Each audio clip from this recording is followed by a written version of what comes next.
Okay, good evening, everybody, and thank you all for joining us for our design subcommittee meeting of the Boston Civic Design Commission. The BPDA is continuing to host public meetings in a virtual setting for the health, safety, and accessibility of Boston residents. My name is Seth Reisman. I'm Deputy Director for Design Review at the BPDA, and I'm joined by my colleague, Lizzie Turek, BPDA Urban Design Assistant and Special Staff to BCDC. Before we proceed with the agenda, the open meeting law requires that I notify the public that this meeting is being recorded. Therefore, please be aware that an audio recording of this meeting is being made by the Commission staff. If you do not wish to be recorded, please turn off your camera and microphone. For the purposes of the record, Commissioners Linda Easley, Laura Solano, Catherine Morris, David Manfredi, and William Ron are currently present, and we may be joined by Commissioner Jonathan Evans. Tonight's meeting proceedings will follow typical BCDC Design Subcommittee meeting format, beginning with a brief presentation from the proponent, followed by comments from BCDC commissioners, followed by public testimony. A reminder to proponent teams that presentations will be limited to 10 minutes. BPDA staff will give presenters a halftime and a 2-minute warning. And with that, unless we have any questions or comments from the commissioners, I'd like to invite the first proponent team to present.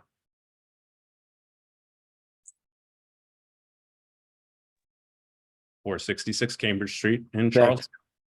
Thanks, Seth. I'm just going to quickly share my screen here.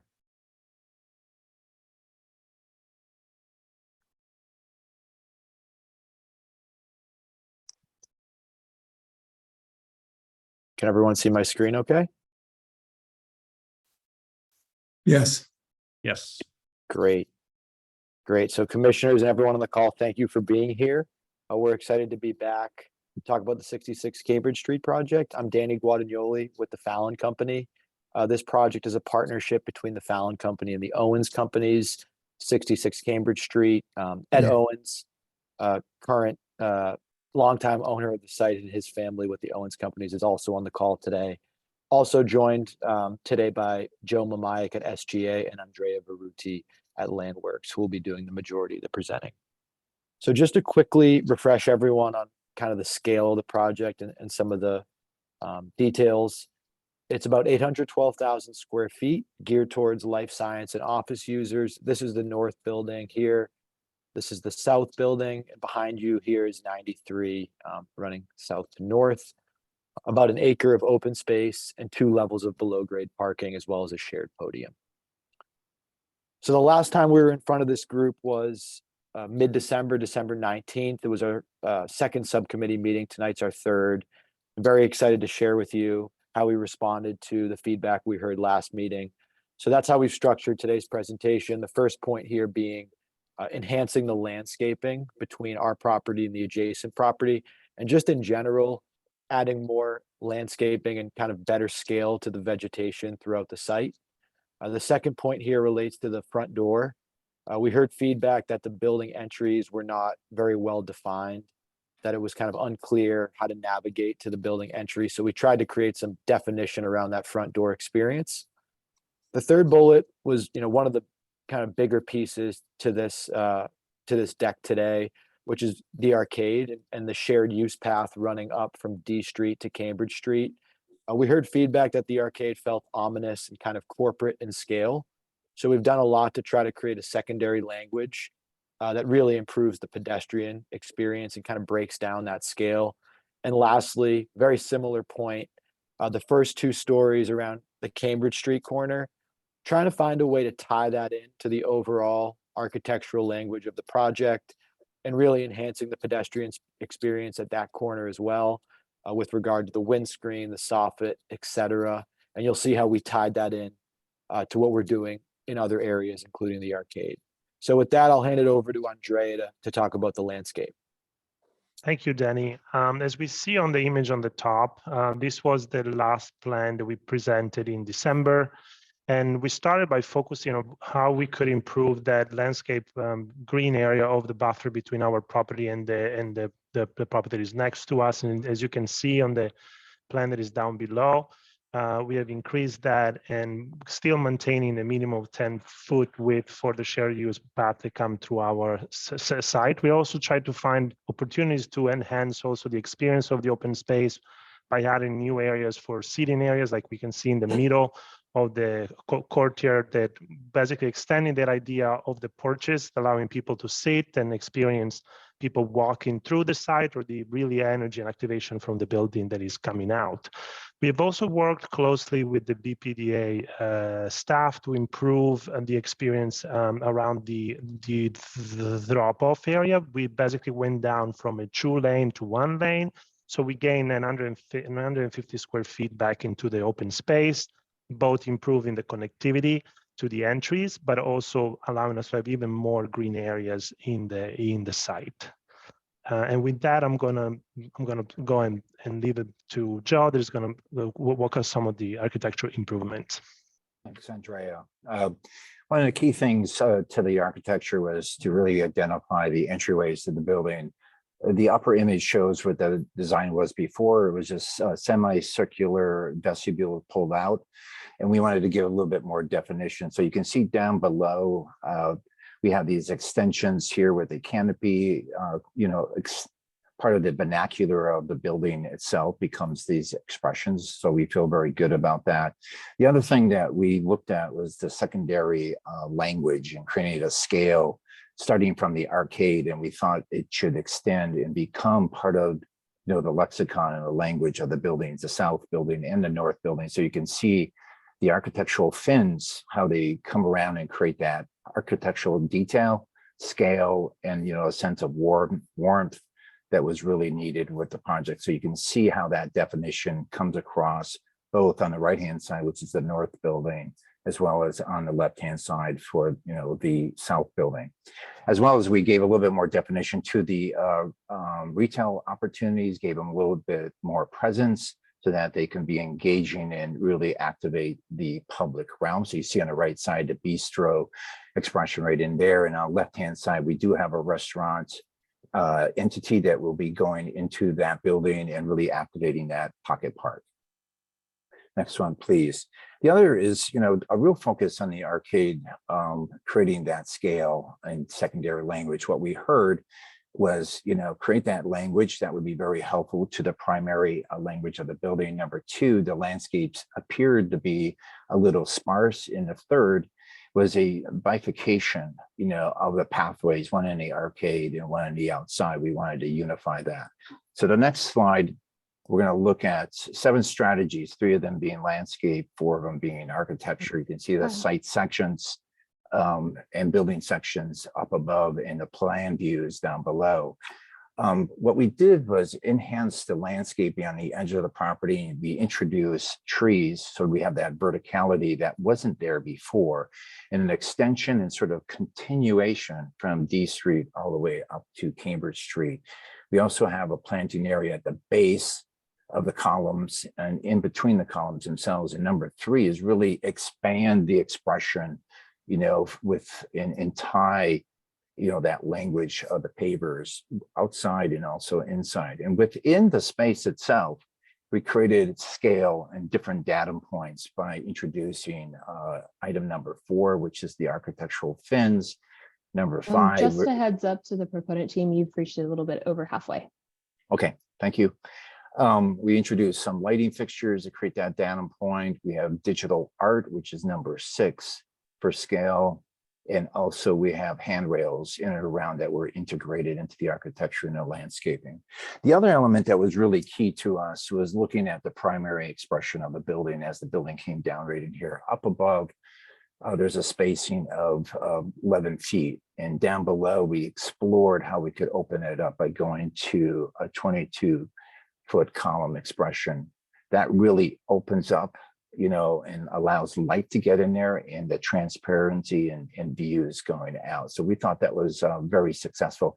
The trees are a bit diaphanous right in here, just to show that we can, you can see what's happening beyond in terms of introducing the architectural fins that are really key to a continuation from the, for all the buildings. So the next 5 images right in here. I want to show you what that open view looks like when we eliminate every other column. You can really see the canopy of trees, the landscaping of the base, between the columns themselves. And you can see the architectural fins. Inside here, you see the light fixtures and the rails, how they're integrated with the architecture and the landscaping. This view is one of my favorite. It really shows the placemaking, and it shows added landing, that transition and continuation of the paving on both sides. And here's another view that really captures the overall experience, that openness of the architecture, that's shared with the landscaping, and you get a really good sense of the architectural things that occur within the arcade itself. And this is a view with your back to Cambridge Street, looking down to D Street. You can see all of this working very nicely for that unified pedestrian experience. Looking at just what the scheme was before, the previous design was on the left-hand side with 11-foot column spacing. On the right-hand side, you can see where it's the 22 feet. And once again, the openness, the transparency, the filtering of light that comes into that space are all really positive, advancement of the design. And The other thing that- proponent team, you have 2 minutes left. The other thing we looked at was the expressions at the Cambridge Street corner. On the left-hand side was where the design was before. On the right-hand side, you can see how we took the soffit and really blended that with the soffit of the arcade. You can see the cadence and the expression of the architectural fins as it comes around the corner, really reinforce that. The other element that was really what Bill Ron sort of pointed at was, pedestrian safety. So what we did at this corner was expand the sidewalk, pull back the landscaping, and pull back the architectural, the windscreen itself. And you can see how the expression of the windscreen is now an extension of the language of the architectural fins. It sort of is one and the same. Here I'm just landing on, this entry point, which was so key as a gateway into the site and to the neighborhood itself. You can see the integration of the landscaping, the architectural components in our site, from the very beginning. The views to hood stack were really critical elements. And then lastly, these are, from the first meeting that we had last March to where we are today. These are all the items that we really touched on in terms of themes. We were trying to improve the, the front door experience with the drop off and the slope paths and the landscaping, as well as reinforce and refine the architectural detailing by having the second layer of architectural expression for scale and proportions. All of this is really enhancing the public realm experience.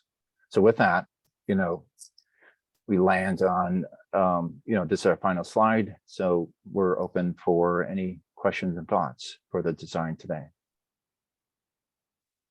Thanks, everyone. Joe or Andrea, could you put up a site plan, even if it's not fully integrating today's changes? Let me try to grab one. Okay, thanks.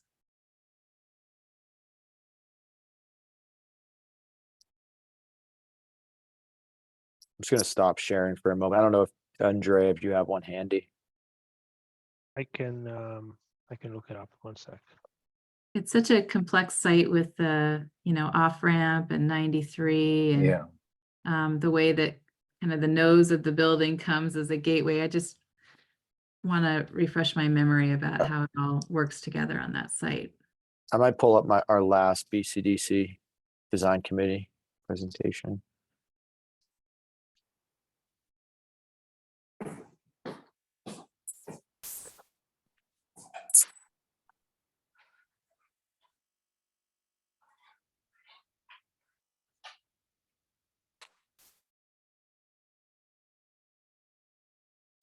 Okay, I've got one I can pull up. Sorry about that. Thanks for grabbing that. No problem.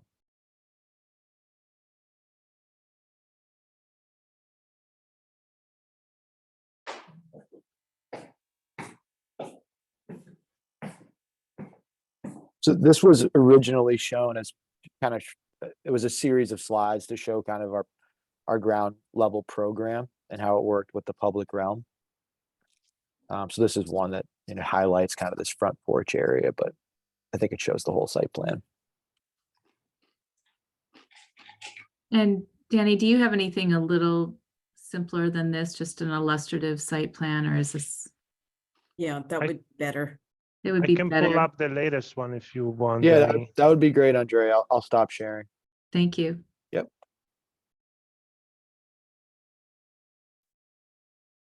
Do you see my screen? Yes, Yes. yes. No, thank you. Really helpful. So this one is showing all the incorporated changes that we talked about, from having more green area of buffer with the neighboring site, and the smaller footprint of the drop off, adding more area for seating areas, and then the improvement of the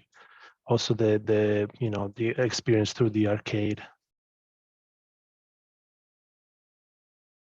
Thank you.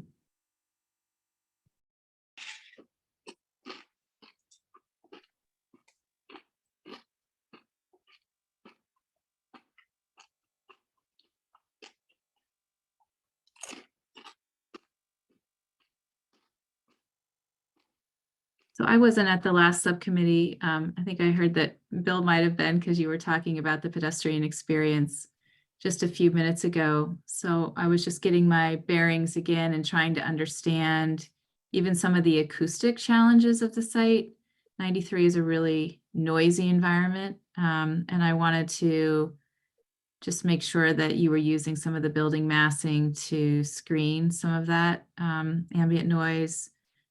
And it looks like that is what's happening, that you're connecting I think the 93 is essentially on the west side, so we're a little tipped here, but that you're essentially creating a pedestrian passageway from Cambridge Street on the north-ish, all the way through the site to the south, which really becomes the true address, right? Even though it's Cambridge Street is the address, the way that you approach the building is actually on the south, which is Correct. the Park Correct. Drive or D Street, or right.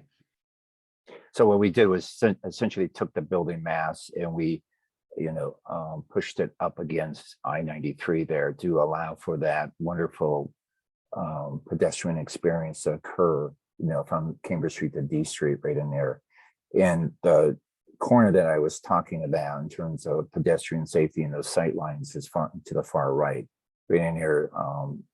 Bill Ron was pointing out some of that tightness right in there. So we pulled back the landscaping right in that area, increased the sidewalk area so that visibility would be increased. We minimize any blind spots, for those that are traveling in that area. So all of that was, helping to mitigate those concerns. And can you remind me for the parking that's kind of mapped south on this diagram? Yes. Is that something that you control? No, it's the neighboring site. Okay. Yeah. I was just trying to understand, it has basically a 0 lot line there. So the pedestrian experience is a little compromised along there. Well, Linda, Yes, Bill. so, what concerns me still about what you're now addressing is you come through this slot and you come out to Cambridge Street, and this is quite a bit of population that's moving south to north across D Street and then down that very rather narrow path.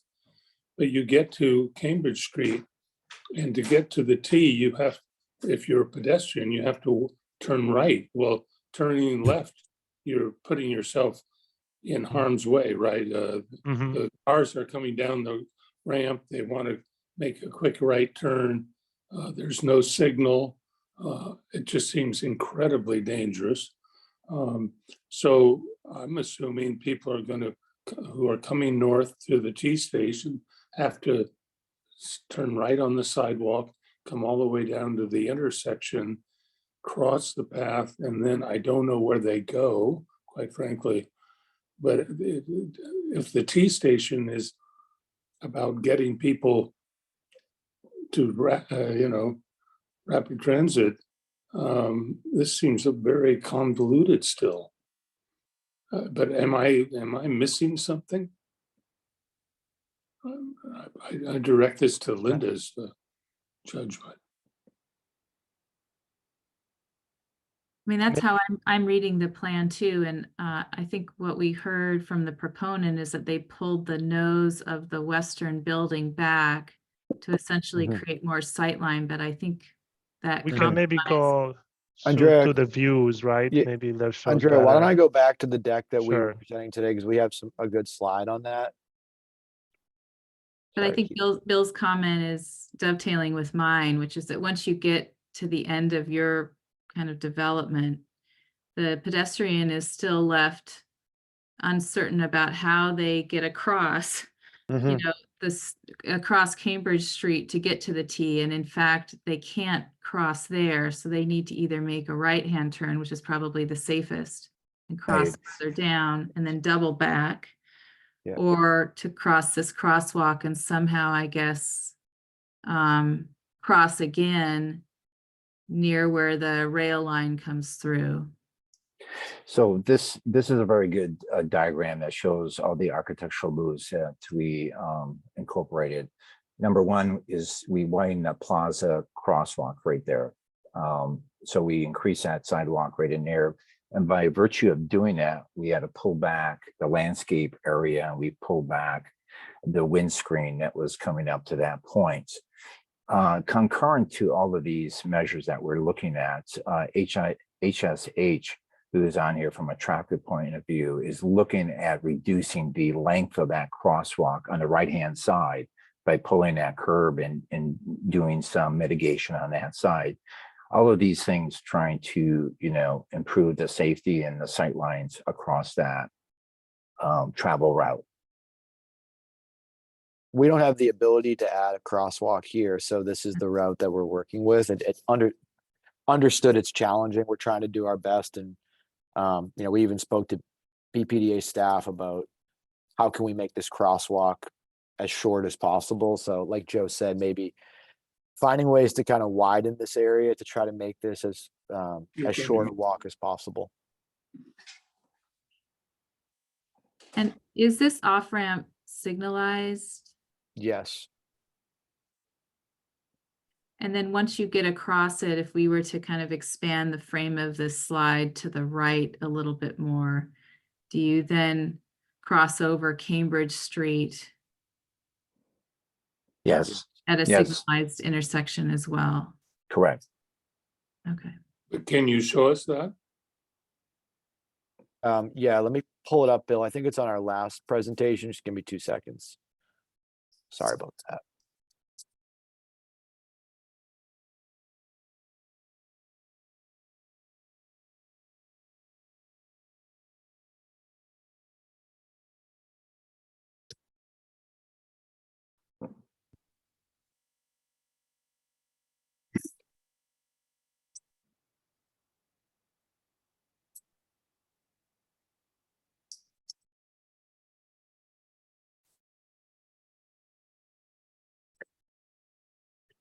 Thanks for doing some digging for us. No worries. Yeah.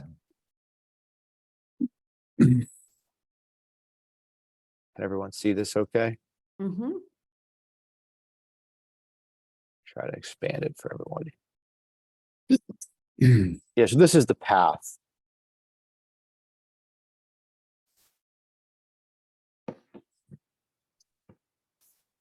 Got it.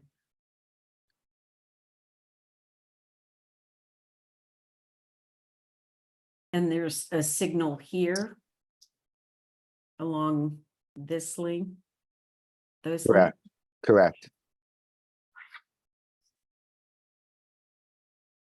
And you were saying the traffic engineers, they're trying to, I didn't quite understand, is that they're trying to widen this or? Laura, this stretch, right? Yes. So we had some preliminary conversations, Laura, because we all acknowledge this is a very long crosswalk. And so we actually talked about working with our transportation engineering team, whether or not there's a way to bump this out a little bit or bump this out a little bit, Oh, got it. obviously coordinating with various stakeholders, but the intent is to condense that walk as far as to make it as tight as possible. Yeah, that would help if you did both. Are there only 2 lanes that are coming off that ramp? One that can go either right or left and one that's a forced right? So there's 3 lanes, I believe, Linda, and they actually changed this, I think, a couple years ago. Okay, So the left and the middle lane have the middle lane is the option of going left. The right lane, I believe, is a forced right. So there's 3 lanes, and it gets very congested. I like the idea of making that crossing shorter. I also think it gives you the opportunity to increase some of the open space on kind of your side of that ramp, which I think also would help a lot. So to the extent that that can be snugged up a little, I guess, is something that you'll continue to have conversations about. So I think one of the really interesting kind of public realm improvements that you're proposing is this idea that you have this pedestrian passageway essentially from the Hood Park area all the way to the T, which I think is going to be used quite a lot. And so the wayfinding and visual cues and opportunities that you have along that passageway to make that journey really pleasant and clear will be really important. 100%. Yeah, this was almost the backbone of the entire project, was creating this connection. So this needs to be as safe as possible and comfortable as possible.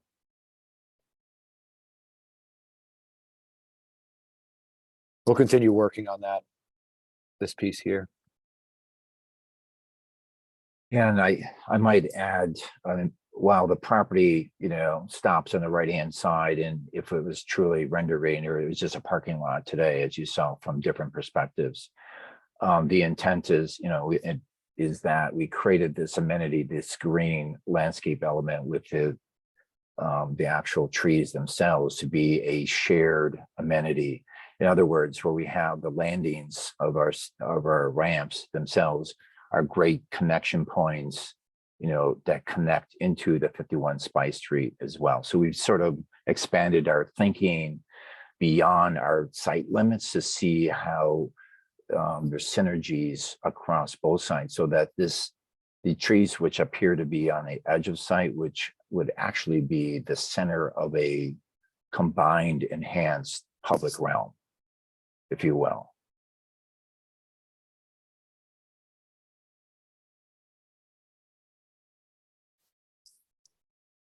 Have the city's transportation people signed off on what we're looking at?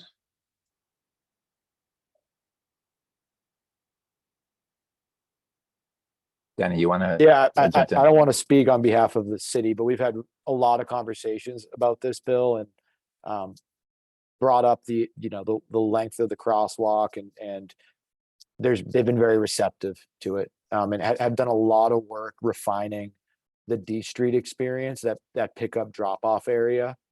It's made we've had a lot of progress, and the vehicular impact has been reduced significantly. So it's been a lot of conversations and ongoing dialogue with BPDA transportation staff.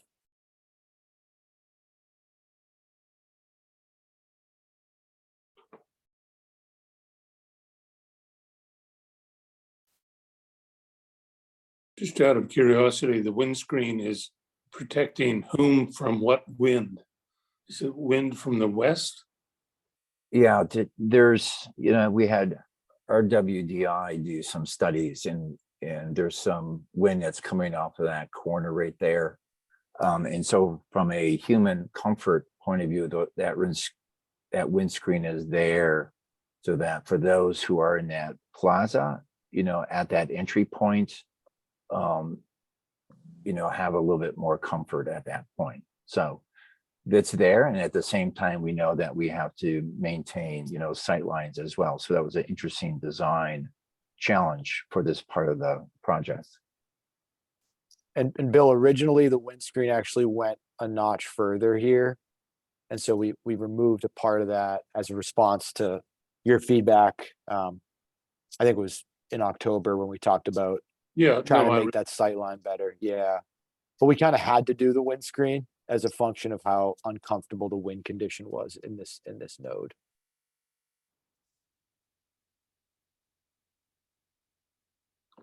As you continue to have these conversations, I just kind of sketched in that magenta line, Mhm. which really makes that crossing better, not only because of sight lines, because you're bringing the kind of corner further out and making it perpendicular, but Mhm. also it shortens that crosswalk so much. So it sounds like we're all on the same page, and that would be a huge improvement. Mhm. That could be managed, especially if there are only 3 lanes coming off that ramp. It looks like there would be room to do that. Yeah, we As think well, there it's is. just giving some air to the building, right, around it. Definitely. Yeah, that you'd have that much kind of more Right. I fully agree. open space. They're great comments. Good Thank for well, you. if we were to approve this project, there are parts of this project which are indeed very, very nice, I think. But this has continued to bother me, and I think we're going to have to ask that whatever we approve has a really clearly defined set of roadway, dealing with this, the length of the crosswalk, the expansion of the sidewalk, whatever it is. So, because I don't think we can, I think it's hard for us to approve what you've been showing us unless those changes are made. And I don't know whether that's possible. Whose property is this? Commissioner Ron, this is Seth Reisman with the BPDA. So as this is subcommittee, of course, no approval would come tonight, but should this be moved to full committee for vote, we would commit to, making sure that our transportation engineers can provide an update as to the status of those conversations and any other conversations we've had to create, a safer condition here. I'm wondering if it would be possible, Seth, to your comment and Bill's, to actually kind of update this perspective to show what we're talking about, just as a way to test it and to see how much shorter we can make that crosswalk, because I agree with all the comments. I think it's key to the success, and it actually makes the project so much better. We can absolutely study that, Linda, and show, maybe what aspirationally what we'd all Yes, think exactly. would work best. Exactly. That'd be great.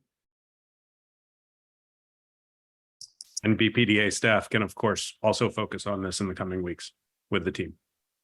If we talk about the arcade area, Absolutely. if we're ready to move on from that, I wanted to, this is a new sketch, right? Yeah, a new view. Yeah, we Yeah. introduced a couple of new views Yeah. from the previous. Yeah. Correct. And the scale, I'm sorry, the slope, the gradient of the path that's next to the building is the same as what's on the other side of the arcade. That's Correct. correct. So landings occur at the same place, et cetera. Yes. How wide are those? How wide against the building and how wide in the landscape? So the dimension of the face of building to the edge of sight is 20 feet. From here to there? From the face of column and going to the column. right, from the So face of, it's this, from here to there. correct. 20 feet. Okay. How wide is the path on the in the arcade itself, That's roughly 8 feet. 8 feet. So must be, I don't know, 10 or 12 feet on the other side? On the outside, yeah. So on the outside, it's minimum 10, and then it goes to 12 in certain areas. The reason I'm asking all of this has to do with the skinniness of this edge against all of that parking, because the thinness of it, of course, is what is making it tough for you to get planting in there. And we've all identified that you're pretty open to an unpleasant view on that side. And you've done such a successful job of it towards the entry to this path. Mm-hmm. So I'm just wondering, how wide is that? So the going back to the path, like we have to the request to be considered a shared use path has to be a minimum 10 feet. So we can't widen more than we can shorten that on the outside. Otherwise, we can't call it a shared path anymore. So that kind of led to what we have at the moment. And then it's going from 10 to 12 in the area where we have, for example, here you see in the middle where we have the seating, to create a little bit of more of meandering kind of feel. So there is not, that was one of the comments at the beginning, to don't have a straight shot. I know it's minimal, but at least it gives a little bit of like a variation in the way that you experience it. We could keep a consistent 10. We're gaining 2 feet. I don't think it's gonna necessarily change dramatically the amount of, that we're already trying to maximize the amount of green that we can have with the dimension that we have to play with. And I think what Joe has said is we have set the tone, and we are setting the tone so that the neighbor can expand on this, and we have a functional shared path from day one. So with the functionality is going to be, from the beginning. But then in terms of the green buffer, that can be, expanded as the development of the neighbor side will happen. But From yeah. their side. Yeah. Yes. Exactly. Yeah. Yeah. And I Yeah. think that the previous view, Danny, if you go to the previous view, not that one. Yeah, this one. This is probably a good one. If you could imagine if the development was behind us, which is 51 Spice Street, Yeah. and you remove these stones in a way that allow for, a gateway entry from that site, you would be at this landing. And we have a series of those landings that allow for that cross connection. This is one of them. How far there's a great change between this path and the parking. Is that right? Sort of remember that. Yes, Yes. it changes along the edge. Correct. And how much does it change? It varies because the parking, I believe, stays at around, in that area there, it's like 18 feet, and we go all the way up to 33. So it stays basically almost at the level of the road, between 17, 18 on the parking. But Cambridge is at 33. So there's a big drop at the end. So the development that is going to happen in that is going to have to, whoever's going to work on this side that is next to us will have to deal with the same grade change that we have to deal with. So because of the way that we are setting this share path, we are kind of setting, the connection point and how you're going to have to mitigate that. And the landing actually allowed that, different areas where you can do different level of connectivity. So there is a drop now that varies. Basically, it goes from no drop all the way to, more than 10 feet on the side of Cambridge at the moment, which it is what it is there now, the site. Yeah.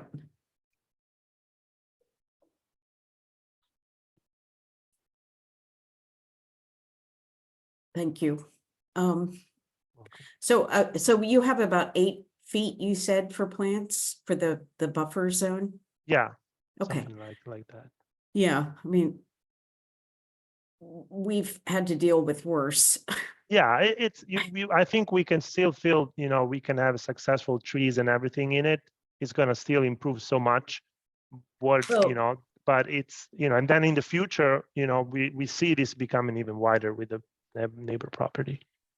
Yeah, I think the success of this relies totally in your plant palette.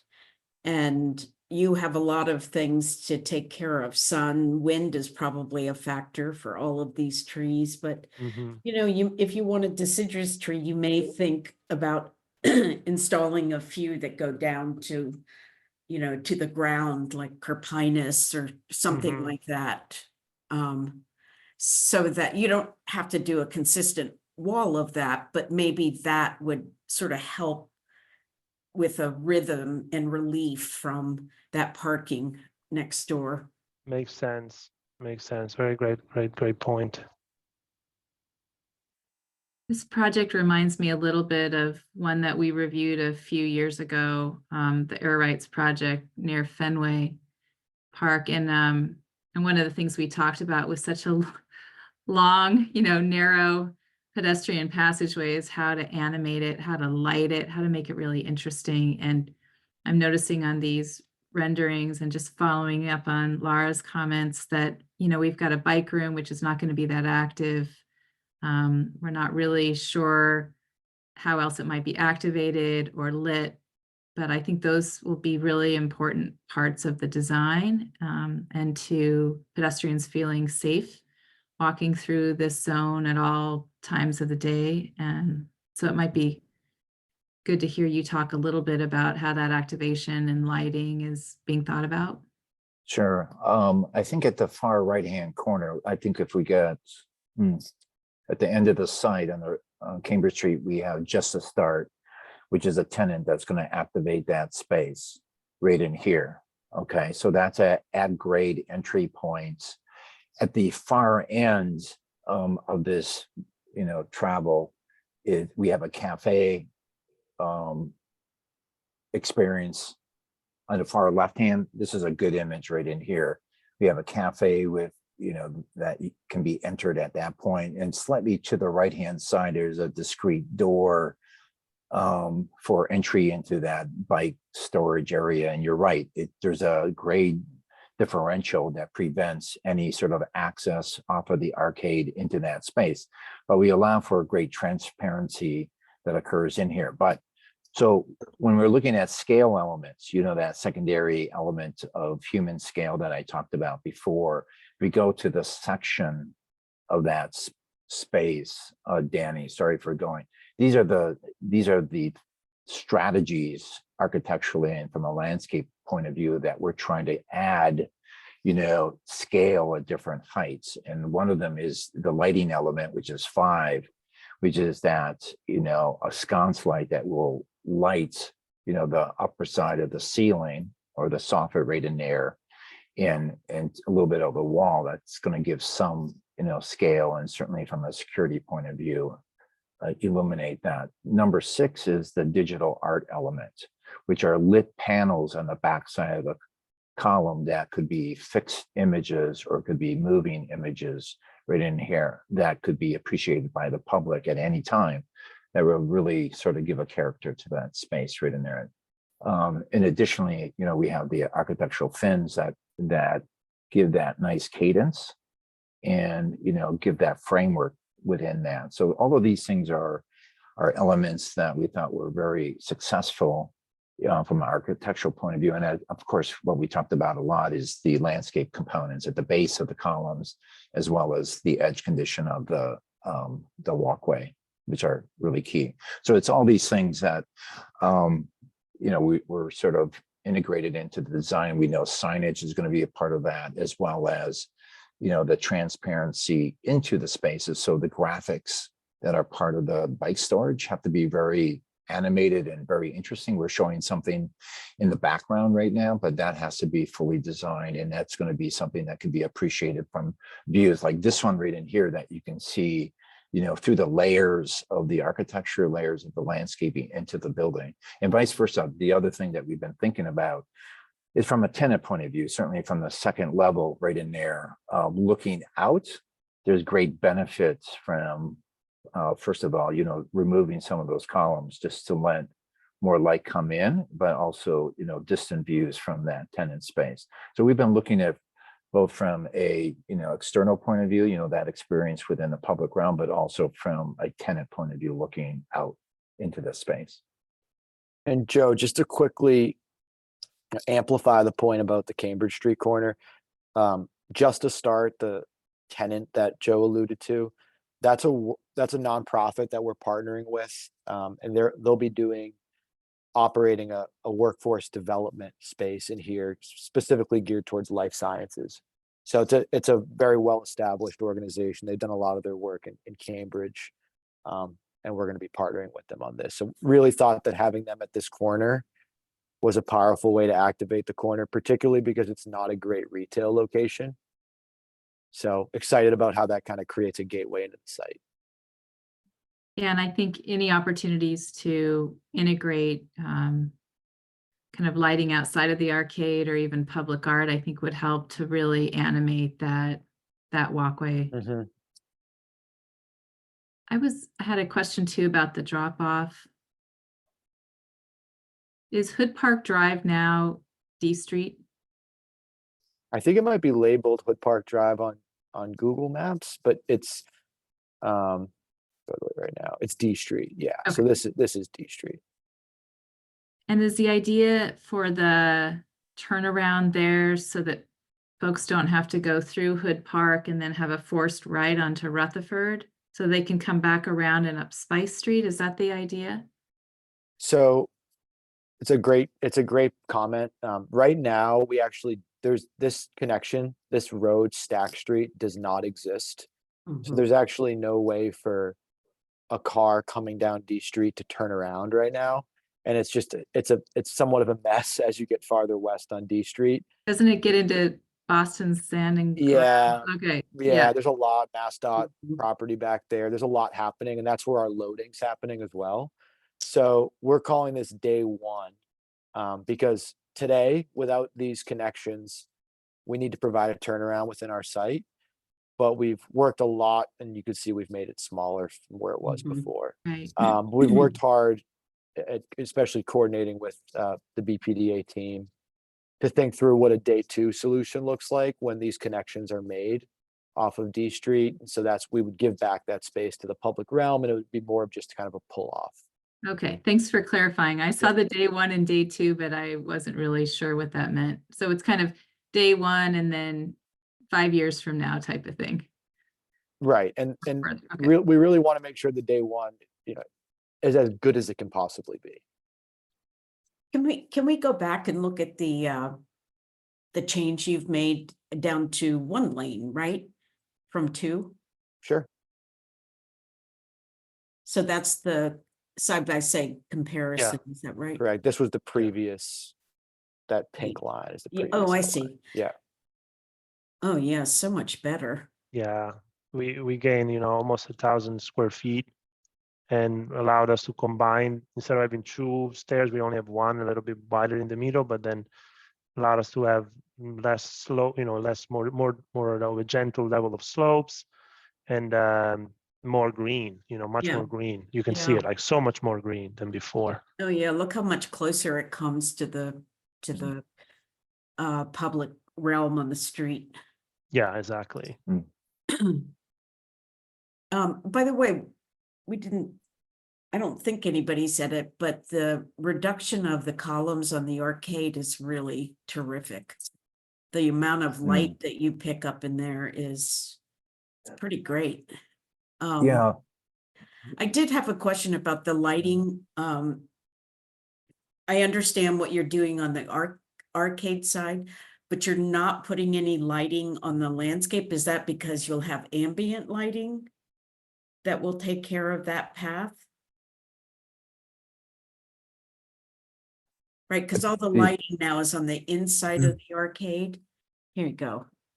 So those lights, right? And then I think there's art that's gonna have some, Correct. and then you'll also have reflection from, I can't remember where you said, but there's light going up to the ceiling. Correct. Right. So right, exactly. So from the So good what good lights this?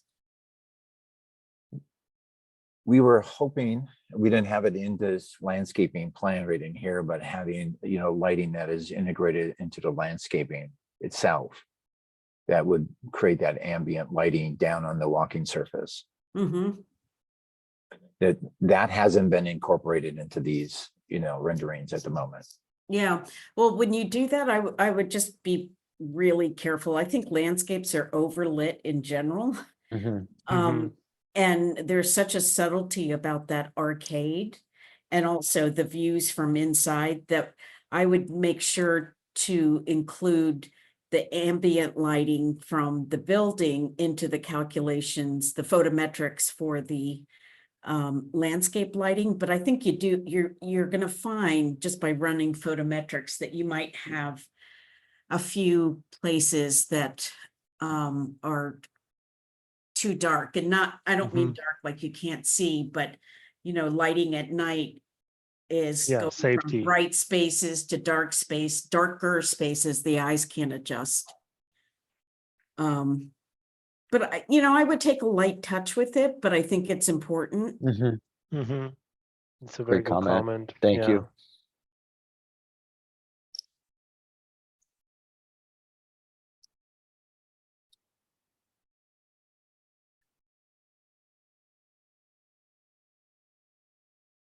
Commissioners, we're nearing 6 o'clock. Any thoughts on next steps here?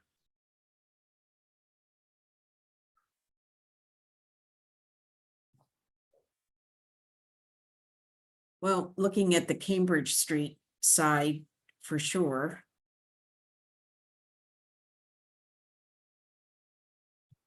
Yeah, I'd still like to see the aspirational sketch. How can we snug up that intersection at Cambridge Street from the off-ramp? That's such an important kind of extension of even the drawing that we're looking at now, right? And how you would shepherd someone coming from Hood Park and this development to get to the T at Sullivan Station. So I think that's really critical. And actually, sorry if I can interrupt. Before we go to next steps, maybe we can take a pause for public comment. So at this time, we'd like to invite any members of the public in attendance who may wish to contribute public testimony to raise your digital hand, and staff will call on you. If you are calling in by phone, press the number 9 on your dial pad to activate the raise hand function and dial 6 to mute or unmute yourself. Please state your name and any relevant project affiliation information, and please keep comments to 2 minutes. So if anybody does have public comment, please raise your hand now.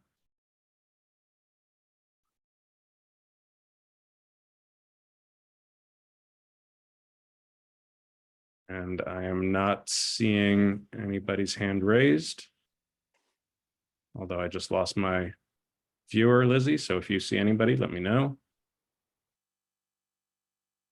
Yeah, I don't see anyone either. Okay.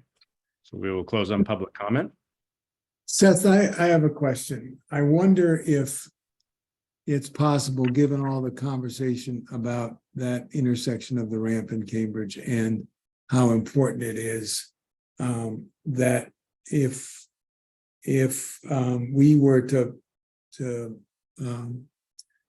vote to go to full commission, it would be possible between now and full commission to have BPDA's transportation, if not BTA, and BPDA's transportation, if not BTA's transportation, folks validate Linda's sketch, which I thought was such a significant improvement, to the point where you could come to full commission with some kind of assurance that it was more than a sketch that was going to get left behind in the history of sketches, and had a path to implementation.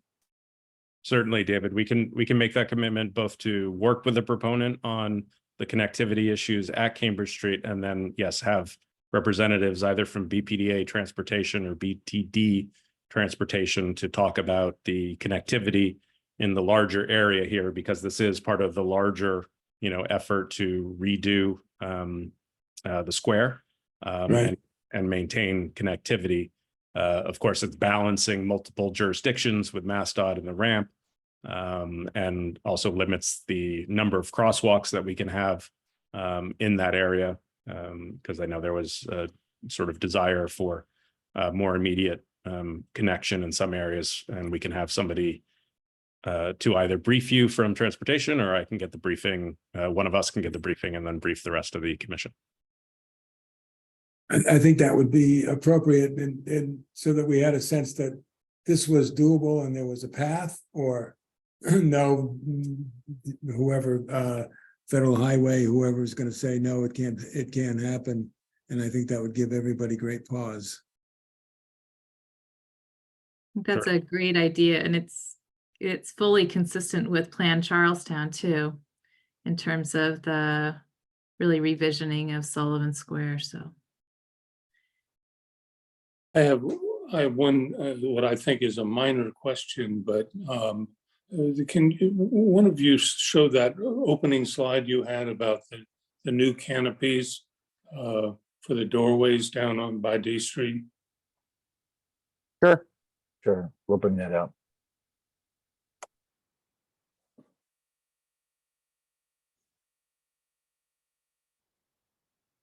Okay, this is it, perfect.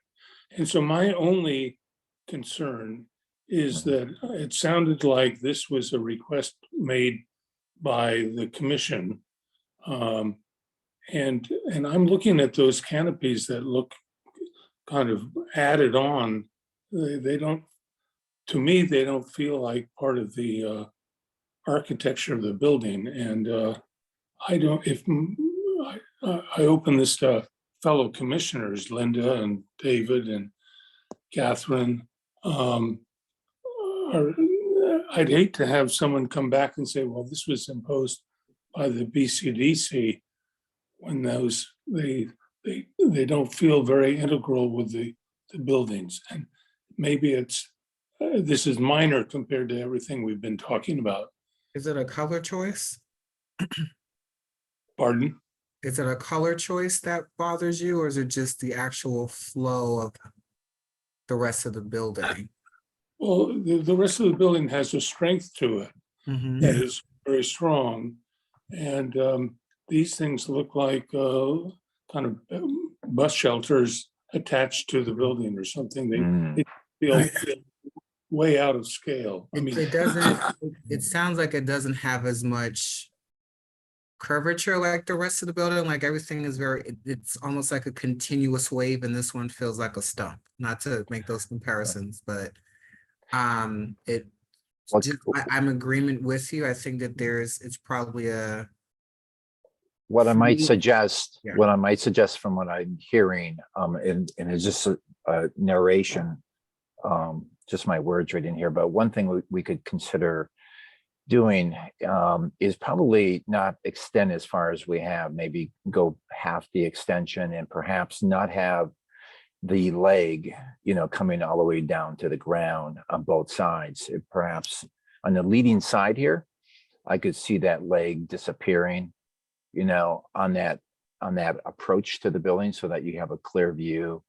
And then, like I said before, just reducing the depth of that canopy slightly, so that maybe those two things are ways to just minimize it and put it in proportion with the rest of the building.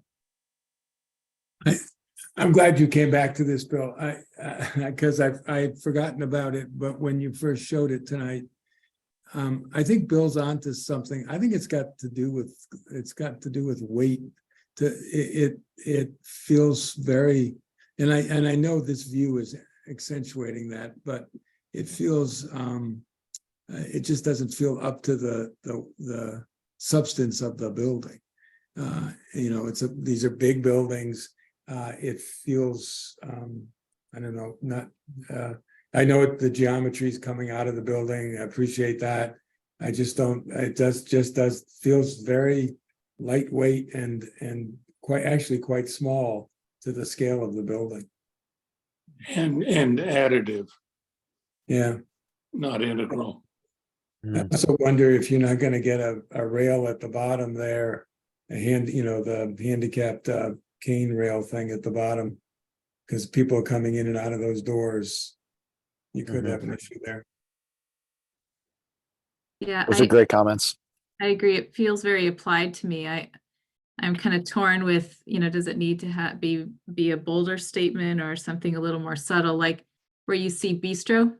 You know, That feels very integrated into the architecture. Yeah. And Yeah. it would be a more subtle solution, but it feels like it is of the building. Yeah. Rather than a different vernacular that's kind of backed up and applied. Mhm. So I agree with you. My preference is not to make it larger, because, the building, it doesn't have to rival everything else that we have for the massing for the building. I think it needs to be reduced. And it's somewhere between the bistro and maybe it's slightly larger for the main entrance identification. Certainly signage will help, but I think the architectural movements are the first signs as we approach a building. And then the signage is something that is secondary and reinforces that. So I think we'll come back to you. We're going to look at this slightly differently, probably in a lesser scale and not so pronounced, and probably not with the legs as well, So I think those are excellent comments. Thank you. Thank you. So commissioners, any additional comment? And so at this time, in lieu of a formal vote, we would recommend the project move forward in one way or the other. And I wanted to see if the commissioners felt like these comments critical to the success of the project were things that the proponent could work on in anticipation of a full committee vote. And we'll integrate into the direction what Linda proposed 10 minutes ago on the Cambridge Street. Yes, absolutely. Yeah, I feel like the team has been responsive since the December subcommittee, and I think we've got those couple things, right? The off-ramp, snugging that up a little bit, and then taking another look at building entry, lighting along the mid-block mid-block path and some of the other pieces.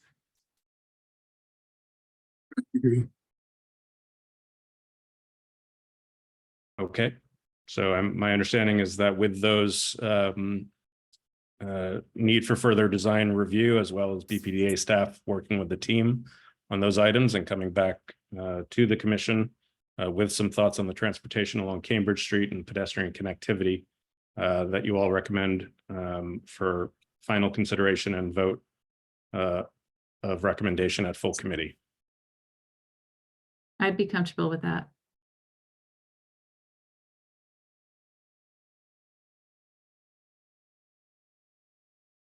I agree. Second that, Seth. Okay. Any dissents? Okay, hearing none, we'll move forward on that basis. Thanks, Seth. Thank you, everybody. Thank you. Thanks, commissioners. Thanks, Thank everybody. you. Have a good night. Good Have a night. good night. Bye. Thank you, everybody. Okay, and we would at this time invite the project team for the second project, which is a portion of the on the dot master plan, which the commission approved a few months ago. And we are now looking at phase one, which is in multiple parts. And at last month's design subcommittee, some commissioners here, as well as other commissioners, saw a portion of that phase one, which was one of the lab buildings at 505 Dorchester Ave, as well as the open space. And today we are focusing on two lab buildings at 65 and 75 Ellery Street. And also want to remind the commission that the first building, which was a residential building, 495 Dorchester Ave, was previously approved by the commission as well as the BPDA board. And with that, I'll turn it over to the proponent. Please keep your presentation to 10 minutes. Good evening, Commissioners. Mark Rosenshine. I'm joined by BK Boley, Lewis Kraft at Stantec, and Jonathan Cave at Halverson. Good to see you all again. As Seth mentioned, phase one of that master plan, and I'm going to ask Lewis to be nimble with the images, jump to the master plan to just show that image, and then we can go back to the lessons learned when the architects talk. But I want to just sort of replace you guys, right? So we had a 21-acre master plan that was divided into 4 phases. So image 3 is the one I'd like to be showing right now if I can.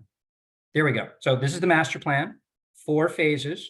Phase 1 is the 4 buildings and the 2 open spaces. And as Seth mentioned, phase 1A, just for fun, was the residential building, which we did first, that the commission has previously approved. We are now reviewing with you phase 1B, which involves 5 elements, 2 open space areas, east and west open space, and they are east and west of Ellery Street that divides the site, plan left and right, but in fact, north and south. 505 Ave, 75 Ellery Street, and 65 Ellery Street, all 3 of which are commercial buildings. And so the way we've sort of divided this in the meetings, we did the open spaces last time, if you recall. We had 1 whole session on the 2 open spaces, and we had 1 session on 505 Ave commercial building. Today, we're going to cover 65 and 75, and the buildings are somewhat different architecturally, further away from Ave. They're taller, they have a longer view. So there was a reason we sort of divided it this way. It's worth noting just very quickly, thank you for changing the screen. What we had hoped to do was give you 1 presentation on 505, 1 on the open spaces, 1 on 65, 75, and then come back to you with response to collective comments on all of them. So today, instead of giving you feedback or response to comments on the 2 open spaces in 505, which is what we talked about in the last meeting, we're going to move on to 65 Ellery and 75 Ellery, show you those, and then hopefully come back with comprehensive response to all comments. The one other thing, just to make it slightly more confusing, 495 is the residential building in the lower right-hand corner. The BPDA and our agreement is that will get the certificate of occupancy first. So the resi building will open first.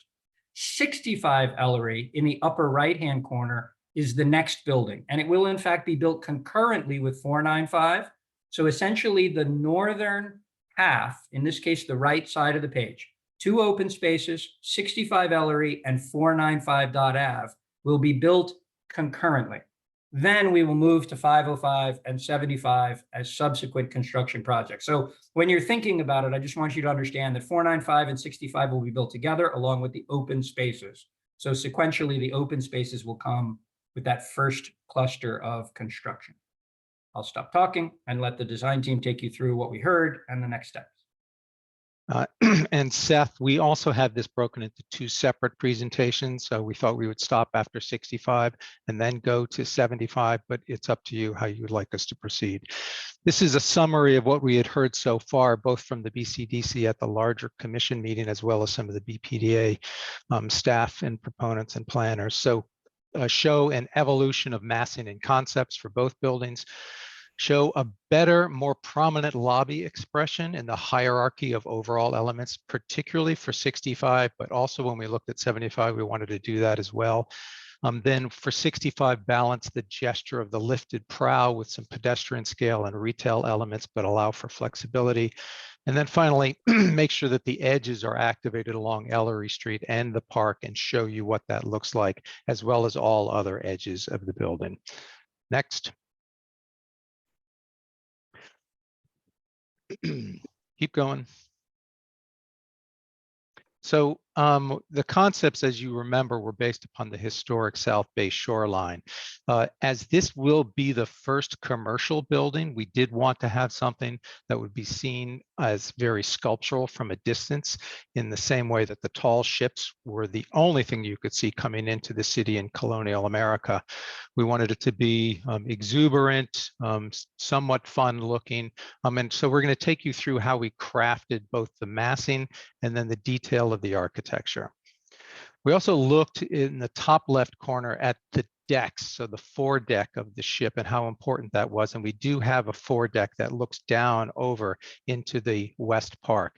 And then sail technology, sail color, and also how the bow of the ship hits the water, what happens when it's at the dock versus out in open sea. Our massing itself, then we started with the hull, and you can see in the upper left-hand corner how we lifted the prow to kind of invite you in at the lower levels of the building and activate those levels. Then we have this deck up above, which is really quite deep, and we hope we'll have a series of different events up there. And then we took the tower massing itself, we split it into two parts. We shifted them, as you can see in the upper right. And then we started to develop this notion of folded planes, not quite triangular sails, but something that would be reminiscent of the kind of billowed sails and the verticality that exists. Obviously, you know, we have a relatively tough massing just based upon, you know, the podium and then the step backs. And so we wanted to really sculpt it as much as possible and then make it active and energized. So Lewis is going to let the proponent team know the first presentation has reached the halfway point. Thank you. So Lewis is going to walk you through some of the images and renderings of the building. Lewis? So here's a view from East Park where you see all of the concepts that BK laid out, the prow pulling up, creating the you know, the overall civic character at the open space, the sails breaking up those vertical elements and creating this, you know, strong view from distance. Here, as we're going to raise up and then pull from the west, you can see how those expressive moves that BK talked about, both at 65 and 75 are more rounded for 75, but have that sort of crisper edge and those folded planes and vertical elements of the sails bifurcated by that very strong podium element and then lifting up at the edges, defining that park space and opening up the views within.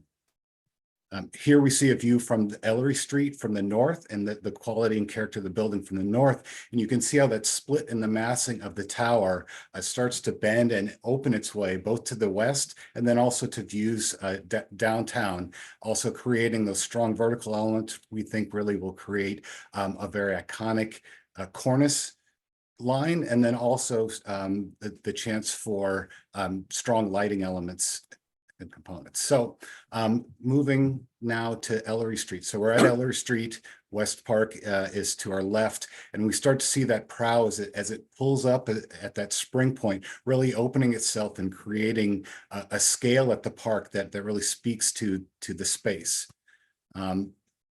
We'll show you just a before and after. This is an area that the BPDA and the team really wanted to focus on, is the proportions and scale of this lobby opening.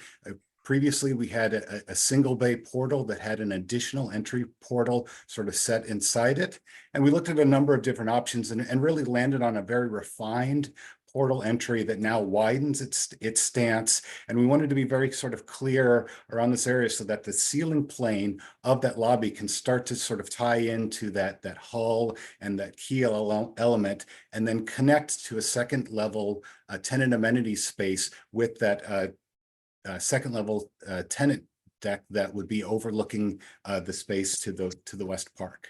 That is a two-story lobby. However, we started with a one-story lobby and now it's a two-story expression that is 1.5 times as wide. As we move further up Ellery Street, you start to see the retail character with the strong vertical band that connects itself to that spring point of the hull, creating the opportunity for signage band, but also the ability for individual retail expressions to plug in at the ground level.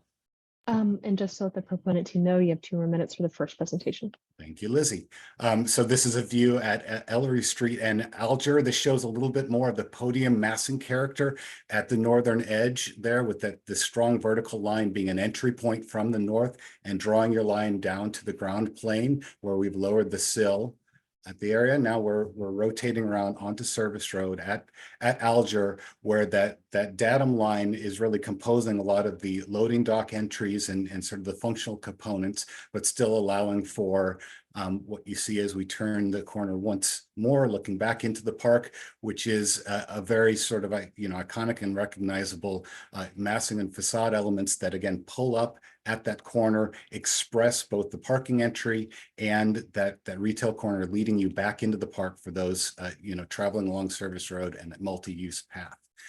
Just very quickly, for all of these buildings, all of the grade, sort of mitigation that 495 and 505 had really resolves itself as we meet 65 and 75 Ellery, where it's basically a flat grade almost all the way around the building with just a little bit of a dip at Ellery and Alger.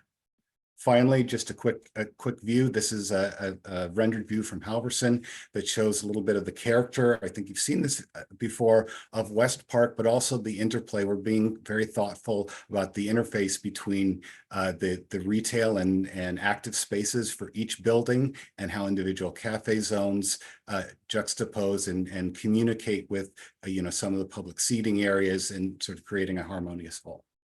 So with that, Lizzie, I think I might have made it under time, and we're available for questions and comments. And would the commissioners like to pause here and comment on this, or go through both conversations and combine comments together? I would like to pause here while it's all fresh, and I also, because I know I'm gonna run out of personal time. Sounds good. Unless anybody has an objection. I'll go first. I think this is a very powerful scheme. I like the fact that there's one idea and it's carried around the building as opposed to multiple ideas. Anybody who comes here often knows you hear that from me often, that there's a big idea, there's a clarity about it. But now I'm going to say, I think you showed us some great images, and you've done it so well so dramatically on the upper part of the building, the tower part of the building, that the base feels somewhat flat. And you showed us some of those ship images. Of course, you have several sets of masts, and I wonder if you couldn't, without tremendous disruption to your floor plans. And I think, by the way, you've been very clever about how, I'm trying to imagine, I'd love to have you show us at some point in time your floor plans, because I think you've gotten a lot of shape out of, with sort of minimal irritation to the perimeter of the building on those upper floors. I mean, it's the ins and outs, the fold, the recesses. I'm sure they would impact the test fit plan, but not in a way that would make it that you would dismiss the idea. I think you've done it very efficiently and effectively. And I look at this and I say, yeah, I love the tower. It's very dramatic. It feels like it's got so much shape to it. And then I don't know if that's 2, 3, 4, 5 floors, 2 through 5, something like that.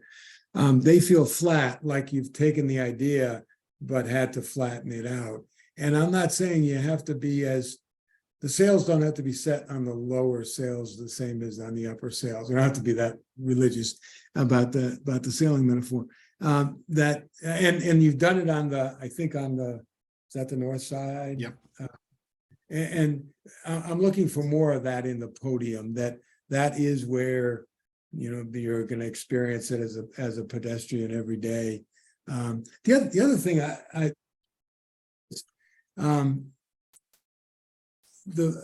you're using the fins to I don't know, exaggerate, describe, make the most of the verticality of the sails and the folds in the sails, and as the wind is hitting it.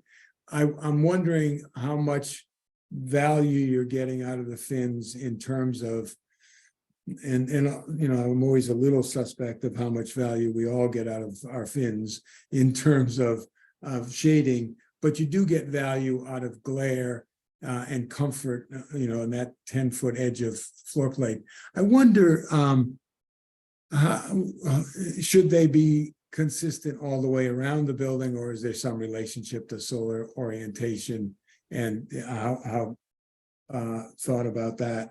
And then this may be rendering. So the other in views at pedestrian level add a kind of griddedness to to the facade that I don't see, and that I don't see here, that the fins are so powerful here. And maybe that's got to do with all kinds of things. Yeah, that's it. You're not there yet in terms of what's the glass, and is that a shadow box, or is that a spandrel, and all of those kinds of things. But I desperately want those verticals to be as prominent as they are visually in your long views, because I think that just makes your folds feel even more folded, more deep, more horizontal, more vertical, horizontal dimension, more in and out. And I think that's so strong that the griddedness then kind of deflates it a little bit. But it's a very dramatic scheme. I think it can really be a beautiful building. Thanks, David. We did struggle a little bit with some of these renderings and trying to get the horizontal to disappear and have the verticals read as strongly as they did in some of these upper ones. And we will work on the hull of the ship. We did want to make sure that we didn't have too many barnacles on it, because it's all about drag, as you know. So, but we will continue to look at that and see what we can do to improve it.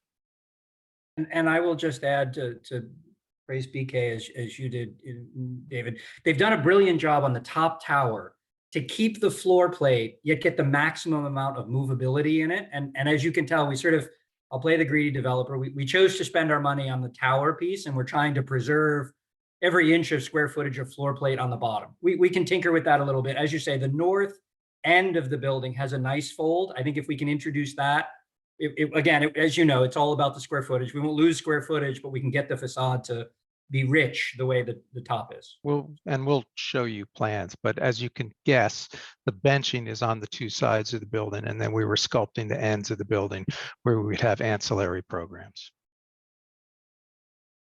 This Bill, or was someone else about to speak? That's okay, Bill. I'll go after you. Okay, let me just second what David has said.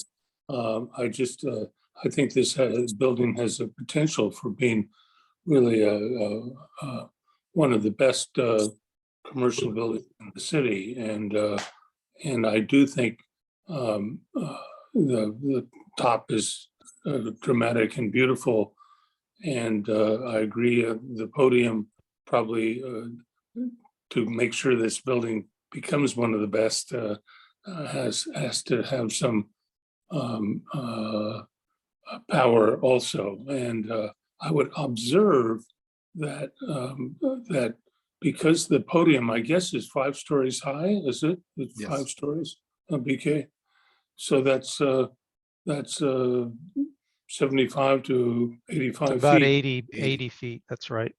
Yeah, that's pretty high. And if you're down on the green space, you really have to crank your neck to start seeing the beauty of the top of the building. And I think, again, that the podium has to lead one's eyes to that. So I think we would welcome supporting some boldness on the podium. Thank you. My comments are related to David's and Bill's. And I've been trying to think about it kind of in terms of an urban design party and kind of at that broadest scale. And I'm thinking about this building as almost slow views and fast views. So there's an opportunity for the folks that are in the West Park to really absorb and enjoy that south facade. More than I think we can imagine. That will be the focal point. And I think that the open space will be a wonderful kind of compositional element. But I think that the backdrop of this building will really be incredibly, or could be really incredibly dynamic. And so as I'm thinking about these slow views, I'm thinking about the elevation along Service Drive. And I feel like, oh, you already had it up. So the elevation along Service Drive to me feels like a slow view. The way that it's broken up, kind of the interpretation of the sail metaphor, which I love, is really understandable, I think, on Service Drive. And yet it's going to be experienced as a fast view. You know, vehicles going down at a higher speed or pedestrians walking right up on the face of the building on the sidewalk. And I wonder if there's a way to kind of bring that, kind of breaking up the massing on that south side, on the park side, in such a way that it can, that elegance that's on the Service Drive can be brought to the park side for that slow view. I don't know if that makes sense to you, but for me, the park view, that southern edge of the building just feels more massive, not broken up as much, not as vertical. And I think Bill was getting to that a little bit in talking to the podium, but for me, I really want kind of that poetry to be brought around to that south side a little bit more. So that's one piece. And the other is really about the ground plane and as it hits West Park. And I think that there are some really wonderful things that are happening there. And my question is whether there can be, because this will be a sun pocket, right? It's the southern side of the building. And the idea that you would have, yeah, we can go to that view.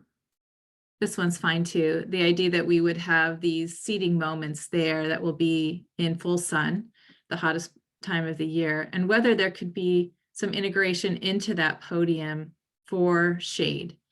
And I imagine, you know, BK, as you were talking, and Lewis too, about, you know, this poetry of the sails, you know, could it be something playful that ties into that theme at that ground level, at that pedestrian level, and again, gives us that really interesting slow view for people enjoying the park and enjoying being at the edge of the building as well.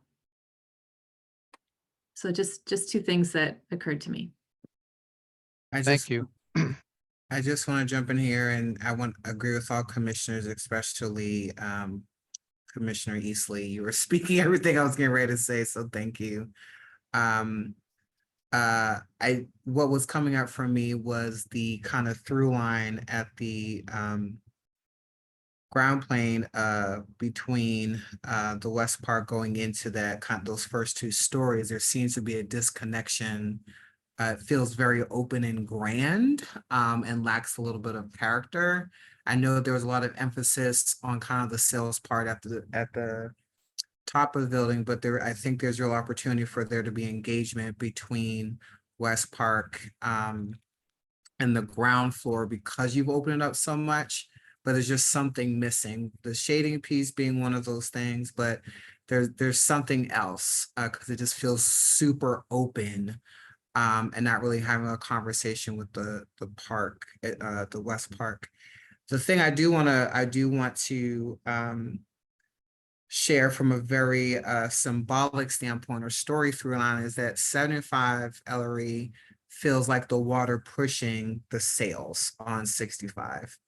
So there feels like a through line of the story between both buildings, which I like from a very design perspective. And so really how to, again, at the ground floor with West Park being in the middle, how can that engagement happen on a more design realm, public realm kind of perspective? But that's all I wanted to share. Thank you. I think unfortunately this view with that one tree does obscure the fact that we have a terrace that is above the first level that does break that down quite a bit. You can't, we had it in our previous presentations, but we don't have it there right at that corner. We wanted to make sure that there was an occupiable space above that and under the prow of the ship. So we'll show that a little bit better, but we will also take your comments into account and try to think about, I may have to email you, Linda, on the slow versus fast. I may need some help on that, but the rest of my team is nodding their head, so I think they get it. I also think this is one of the places where, by virtue of doing the open space presentation separate from the buildings, we're hurting ourselves a little bit because we're not showing you really a great view of how the open space, I think to your point, Catherine, really connects 75 and 65 and how much we're trying to weave that together. So hopefully in our next meeting, by synthesizing those pieces together for you, I think it will both help you with some of those slow and fast views, Linda, but also we could do a better job of showing the grounding of these buildings in their relationship to West Park, because it's really important. And I think, Catherine, you've made that point, and we will bring that to you because it exists. We didn't focus on it today.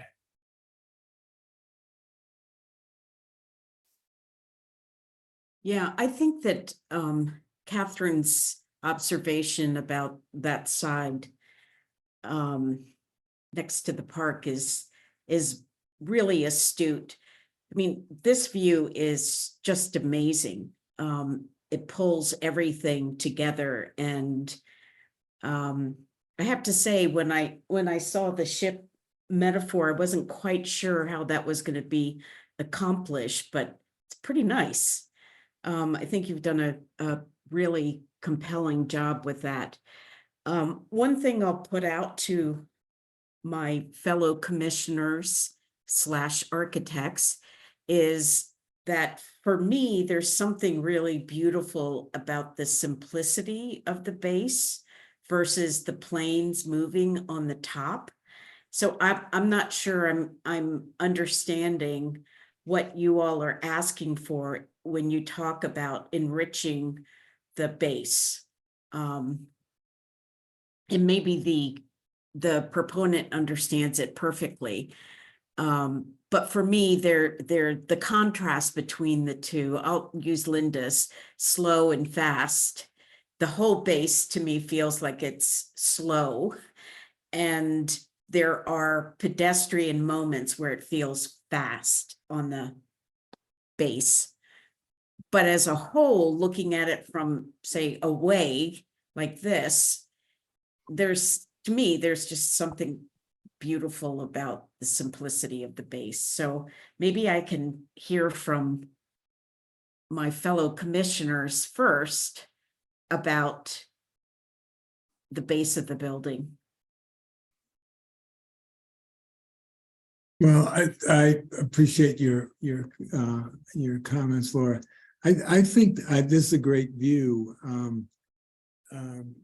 There is so much movement in the tower of the building, and I love the separation of tower from podium. That it just makes the podium feel all the sort of heavier and like I said, flat. And I think that's what I really mean by that.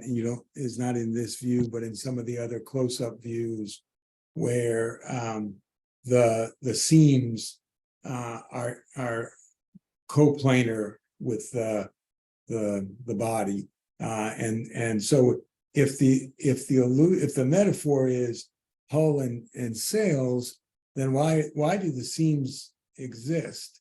If the metaphor is, and I don't want to get too literal about the metaphor, if it's sets of sails, then I want to see more movement in the base.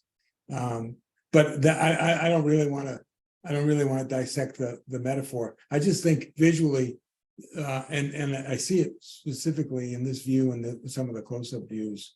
I think that there's so much drama in the tower of the building that you don't have to go to that extent at the base, but the base feels where you're closest to it.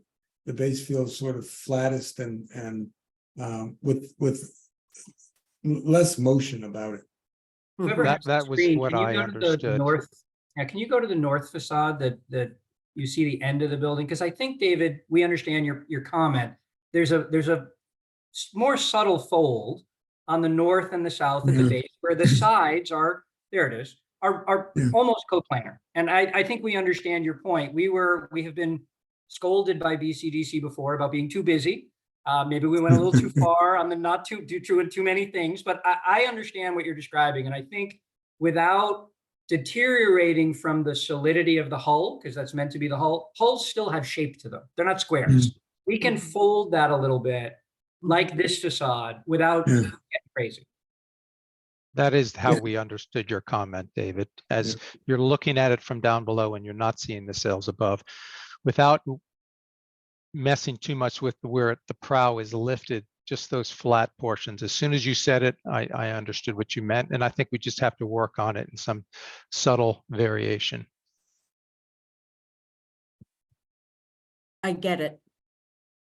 Thank you. Beautiful building. Good job, BK. Do we want to move to 75? We have a whole nother building to look at. Quickly. Seth, I see don't the look know on whether you David's want face. public comment on a per building basis or whether you want to do it at the end. I think I would suggest public comment for both buildings, followed then by commissioner recommendation for next step. I like it. All right. Super. 75.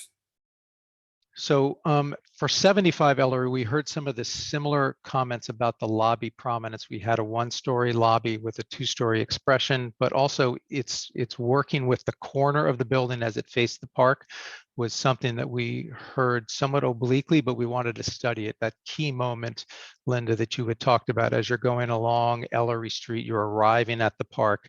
Both buildings should have something happening there. And then we wanted to talk a little bit about the open space, the retail zones versus public zones.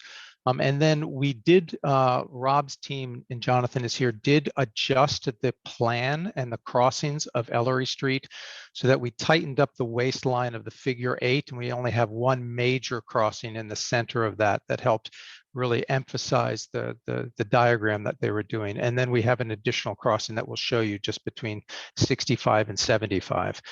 Our concept, again, was the water lily, and water lilies come in various sizes, as you can see in the upper left, the smallest in the world next to the largest in the world.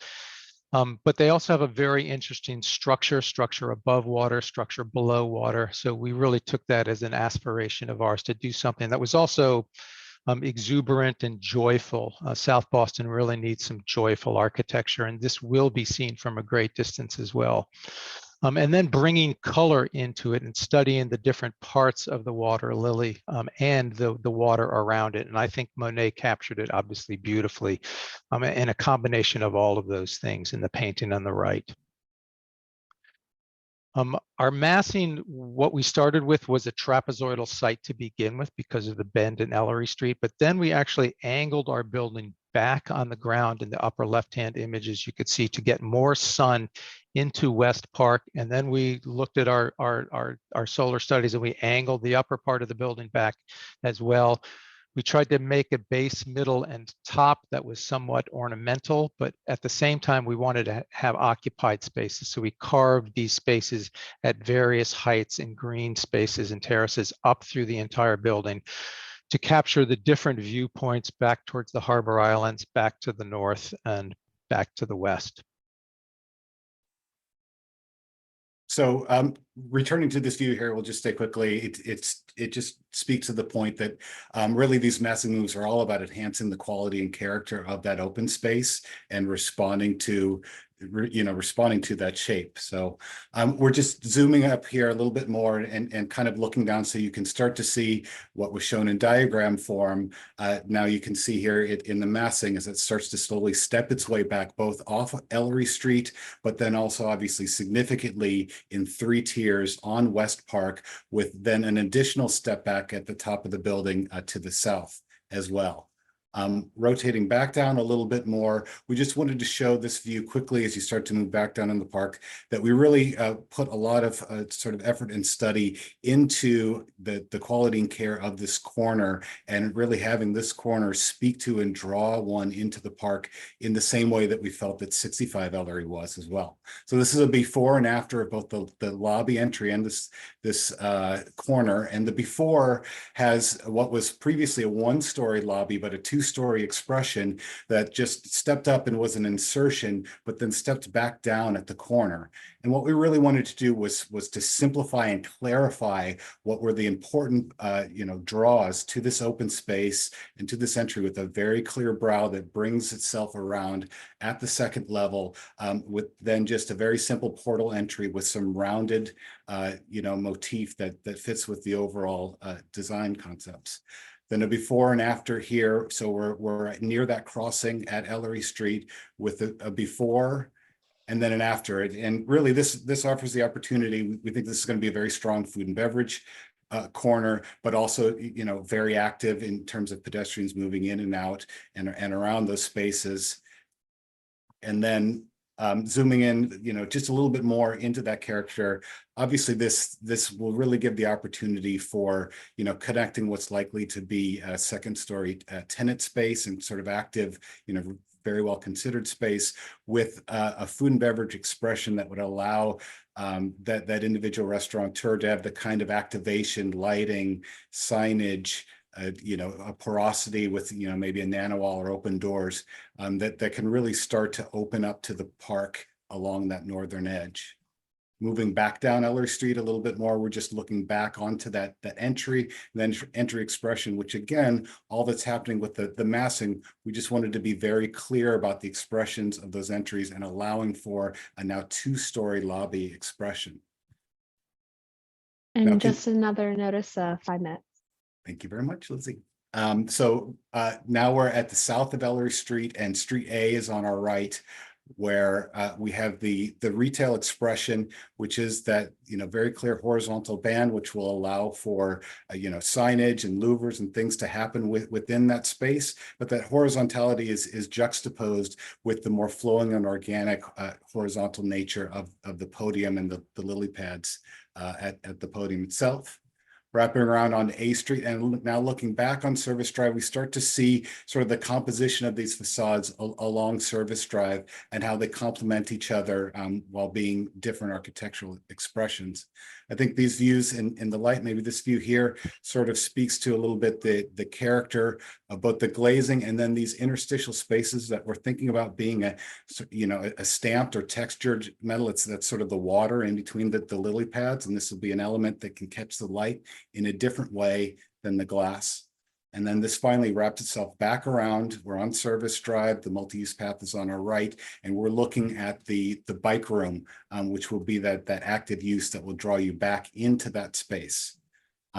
We have a before and after, which BK has explained before, but I really just want to focus on, there was a study that happened with the BPDA staff about consolidating the amount of crossing points at these open spaces. So before, where there were 3 different paths, there was questions about whether it really made more sense to consolidate that path and then allow for a cross block, because 505 is parked underneath the garage 65 and 75 Ellery.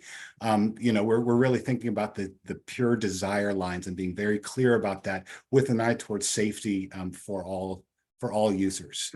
Again, 75 Ellery is flat grading all the way around, so there's no steps between the ground Can you plane. show the parking garage elevators there? Can you just point to them? Yep. So they're right there flanking the lobby, so you can access those from the street with a direct sight line from 505.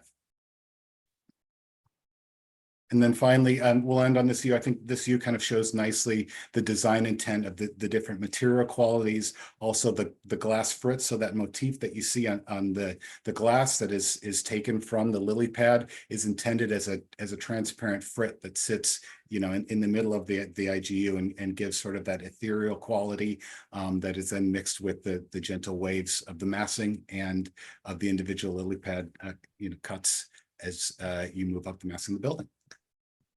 And I will just note, again, the smartness of our architects. We were sort of asked, can you really pull off a facade like that? Isn't it super expensive? What you're not noticing immediately is that's a very repetitive pattern and managed very carefully, so it doesn't look like a repetitive pattern in the facade and in the waves, but it is. So cost efficient, but also looks really cool. I just want to reassure you, we're not coming back and saying, hey, we need to VE this thing. We've thought about that ahead of time. Hit a parts. How's it going? Thank you. Commissioners.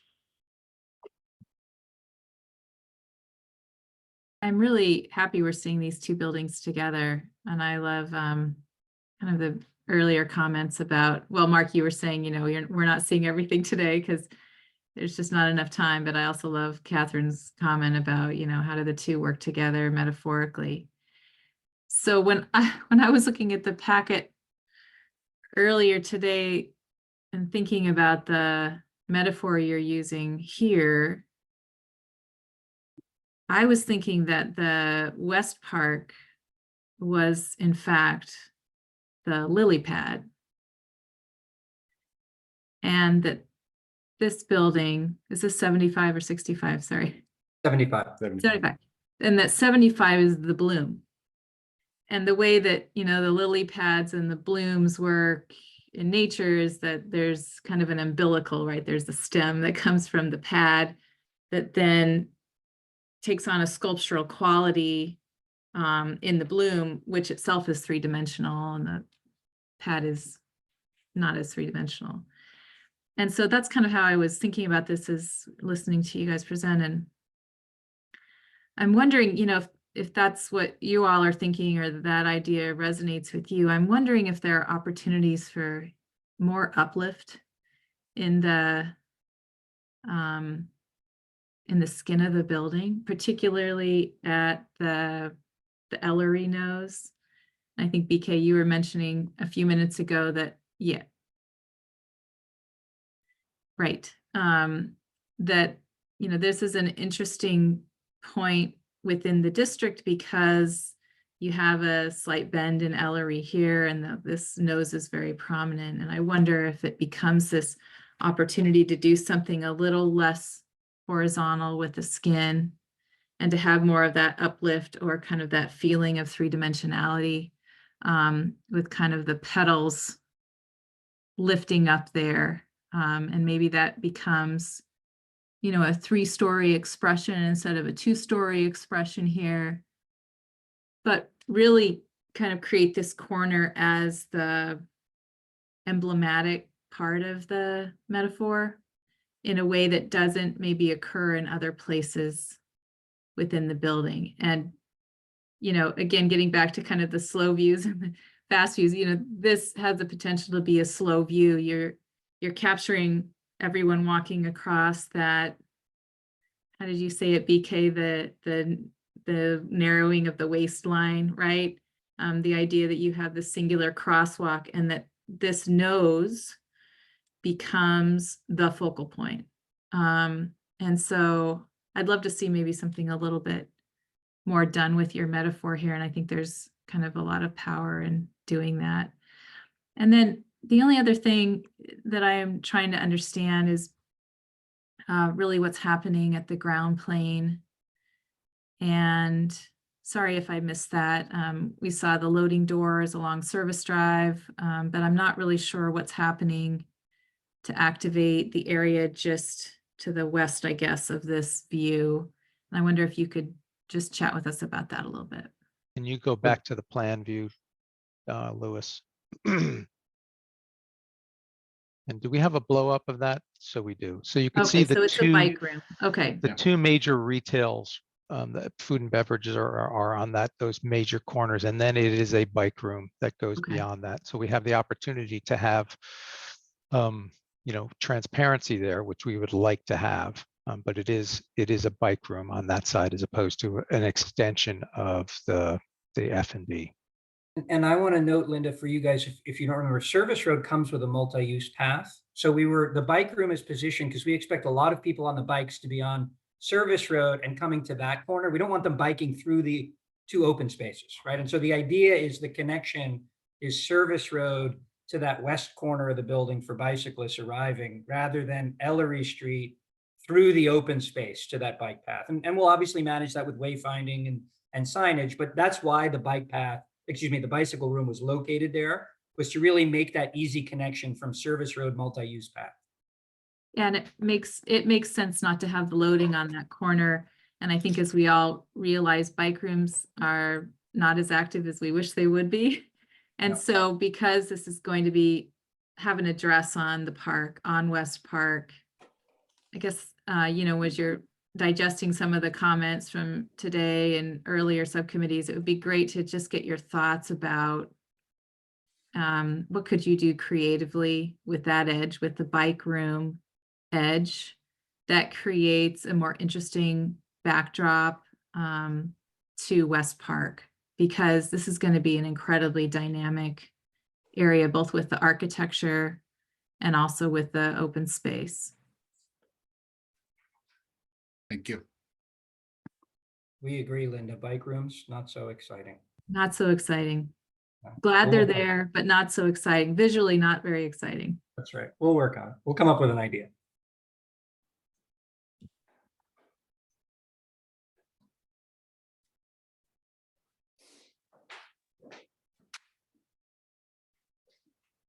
Okay. Any additional commissioner comments?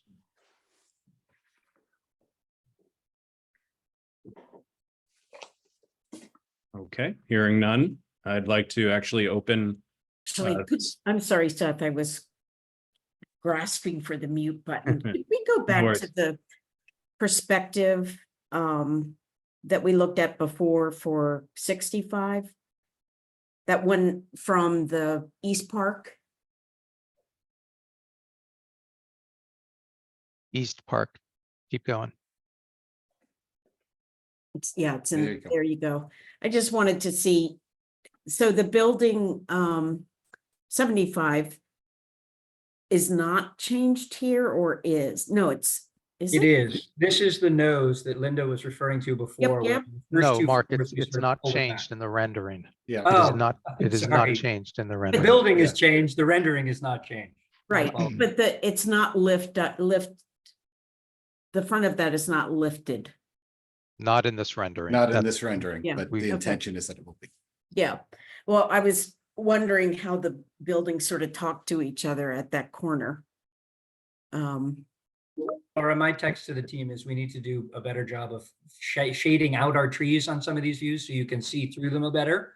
Because you're right, you can't quite see the relationship between these two buildings. We'll do a with trees and without trees next time. We so need that you can see. chainsaws is what we need on. No, we- Easy, Well, easy. exactly. We'll fade them out so you get a better Rendering. view. Yes, rendered views. I think the last presentation called them diaphanous. I really liked that. Yes, Diaphanous I- trees in the I did. rendering. I did too. Yes. And we But- will work on that, the underside of that. I mean, as we looked at that image and also this one at the corner, and then go into the up close one, I do see how there is less of a connection to the metaphor with that storefront system that is wrapping around there. It doesn't have the same level of verve that we were working on at the base of 65.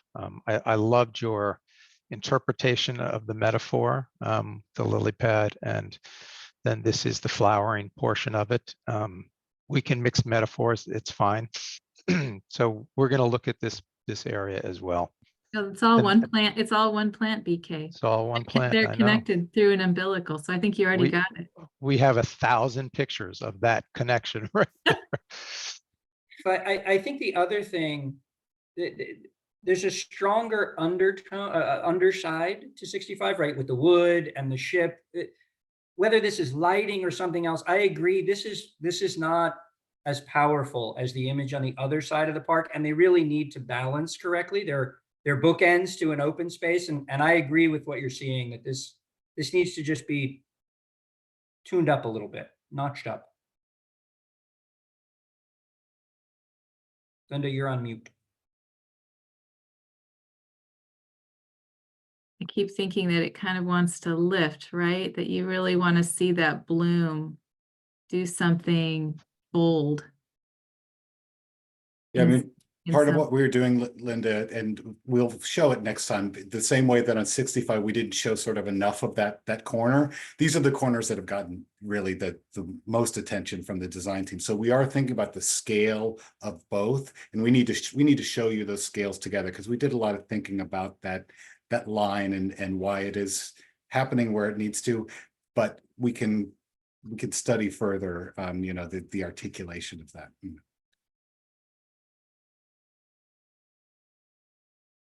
I also think we'll take a look, Linda. Just I'm looking at the line that you had drawn previously, whether it's a function of going up or whether it's pushing those first two levels in further. That there, again, whatever it is, I agree. There needs to be more drama on this corner, and we'll work on it.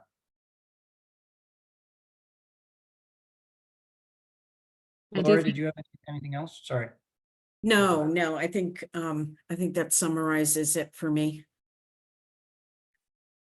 Like Laura's comment though about, I mean, when you stand back at that crosswalk and you have a very geometric, side, and then you have this side that's just very fluid, and I think that's just going to be incredible.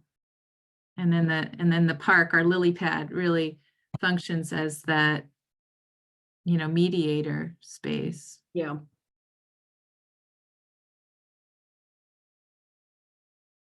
Okay, if there are no more comments from commissioners at this time, I'd like to open it up for public comment on both 65 and 75 Ellery. And at this time, we would like to invite any members of the public in attendance who may wish to contribute public testimony to raise your digital hand, and staff will call on you. If you are calling in by phone, press the number 9 on your digital pad to activate the raise hand function and dial 6 to unmute yourself. Please state your name and any relevant project affiliation information, and please keep comments to 2 minutes.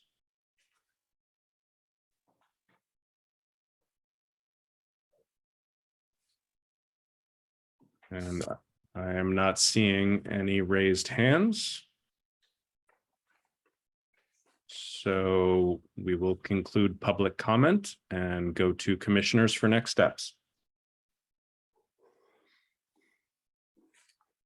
And I should mention that the proponent has, as Mark mentioned at the start of his presentation, agreed to come to next month's subcommittee meeting to report back on all the buildings and the open space and any improvements based on comments we've received to date.